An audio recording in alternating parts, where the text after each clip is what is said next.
So this session we're focused on stories. Rick, tell me, what do you find so powerful about stories?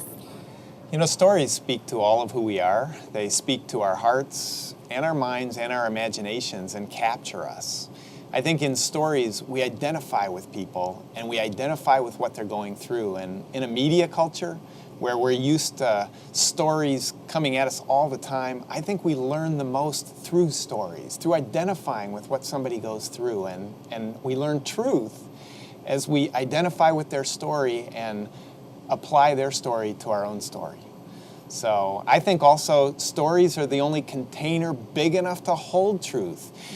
Propositions, ideas, they're important parts of what truth is, but often it's story that gives the bigger container, the bigger framework. I think in many ways stories are the fundamental layer of our worldview, of how we look at the world. It's stories that tell us what the world is like, and it's stories that tell us who we are. So stories are that fundamental layer of communication, identification, and identity that I think are the primary way people, at least initially, learn and find truth. But what if we feel like our stories are just too simple? You know, that's a problem for a lot of Christians, that they think about their story and they think about what, is often called a testimony. And they think about who they were before Christ and who they were when they met Christ and what happened after and how they were forgiven. And for many people, maybe they look back and they've been Christian for as long as they can remember. And they look back and they came to Christ when they were in third grade or fourth grade. And when they tell that story, it just doesn't feel very important. And I think that's often what we face when we think about our story coming to Christ. And so what I encourage people to do is I encourage people to tell transformation stories, life change stories, fork in the road stories, meeting God stories. When have you most encountered God? When did you come to a fork in the road? When did your life really change as a result of how God worked in your life? I think when we ask those kinds of questions and when we put that together with where we're broken, where we're needy, where our questions lie, where we struggle, when we put those two things together, we tell important stories, stories people can identify with.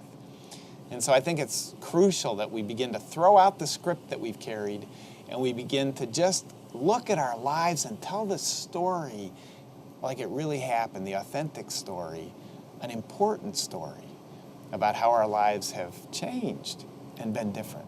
So do stories always have to have happy endings then?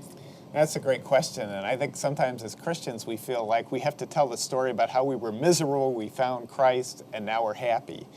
And that, again, is not often a very authentic story. Most Christians I know still have struggles, doubts, fears, questions, and hurts. So no story solved all that. And I think a transformation story helps us realize how we've changed, but sometimes also the direction we're going and how far we have to go. Do you have any examples of some transformation stories of your own? And I have often thought I can tell transformation stories from every stage in my life so that I can connect with whoever I'm talking to. I think of my 9th grade conversion story. And that's a story about how I as a very unchurched person, very lonely and searching, discovered God and made a stand when I knew my family wasn't going to be happy. That's one transformation story. I can also tell my story in college where I was dating a woman and I began to realize through a painful breakup that women dating was at the center of my life and that God was no longer at the center of my life. And I had to go through a lot of pain in putting God back at the center. And it made a huge difference in the direction of my life.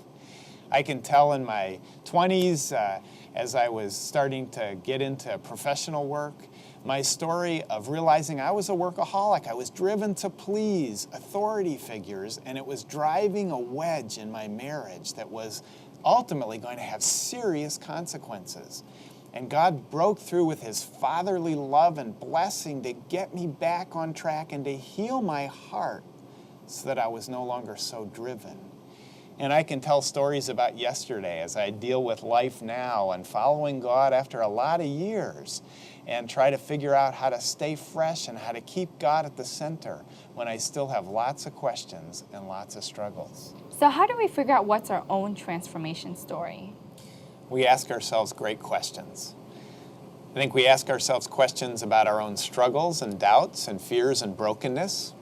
Where do we need healing? Where have we struggled and had doubts about God, about relationships? Where have we experienced brokenness in relationships? So we ask those kind of questions, and then we also ask questions about God and how God has met us at different points. Have we experienced God? What did that feel like? When did that happen? What difference did it make?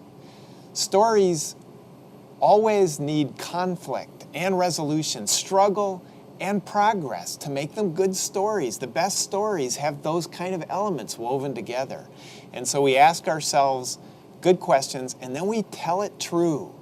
We don't varnish it over and make it perfect and make it sound like a cliche. We tell the real story with the real struggles, but the real truth about how God met us in those struggles and made a difference.